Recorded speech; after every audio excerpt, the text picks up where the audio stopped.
Всем привет! Бюджетные сборки ПК славятся тем, что за минимальный бюджет мы получаем большую производительность. Именно этим мы сегодня и займемся, взглянув на GTX 1650 Super в паре с Ryzen 5 2600. Но перед тем, как мы выясним, так ли хороша эта связка, не забудьте подписаться на мой канал и нажать на колокольчик. Для вас-то секунда делов, а мне будет приятно. Ну что ж, в этом видео предлагаю вам посмотреть немного на GTX 1650 Super и Ryzen 5 2600, чтобы понять, что из себя представляют эти комплектующие и рассмотреть их плюсы и минусы. Ну и потом мы с вами посмотрим на тесты в играх, чтобы вы точно могли понять, нужна ли вам такая сборка или нет. Давайте начнем с видеокарты.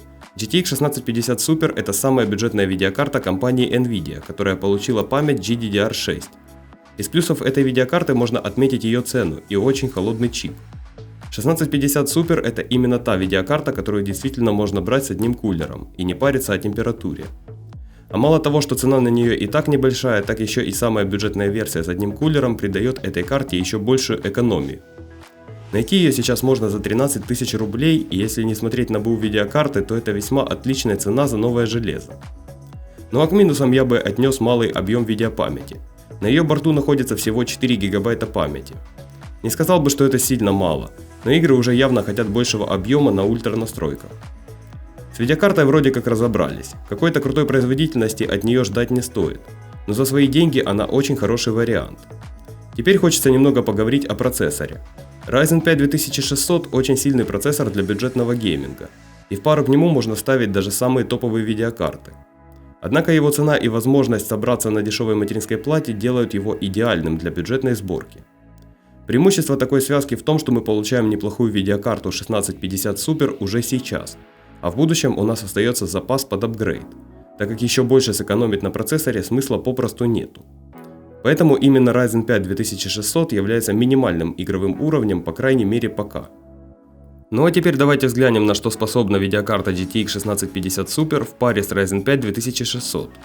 Все железо работало в абсолютном стоке с памятью на частоте 3600 МГц. Настройки в играх были выставлены на высоком пресете, чтобы не было упора в видеопамять. В Assassin's Creed Odyssey наша 1650 Super отрисовала 69 кадров в среднем, что в целом является неплохим результатом для 4-гигабайтной видеокарты. И в целом на такой связке Ryzen 5 2600 и GTX 1650 Super вы спокойно сможете пройти Ассасина при комфортных 60 кадрах. В Battlefield 5 мы можем выдавить 81 кадр в среднем. По очень редким событиям видно, что нашей видеокарте очень тяжело, учитывая, что это даже не ультра настройки. Но мы все равно получаем комфортный фреймрейт, даже если будем играть в онлайне.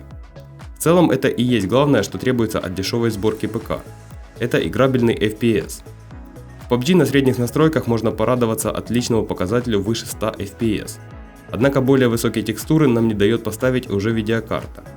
А если у PUBG заканчивается память, он просто выкидывает ошибку и вылетает. В очередной раз хочется сказать спасибо разработчикам за заботу о своих игроках. В Red Dead Redemption 2 такая связка нам даст 58 кадров в среднем. И хоть FPS уже стоит на грани заветных 60 кадров, но играть все равно остается комфортно. А скинув пару настроек графики, мы дадим нашей GTX 1650 Super разогнать наш FPS еще больше.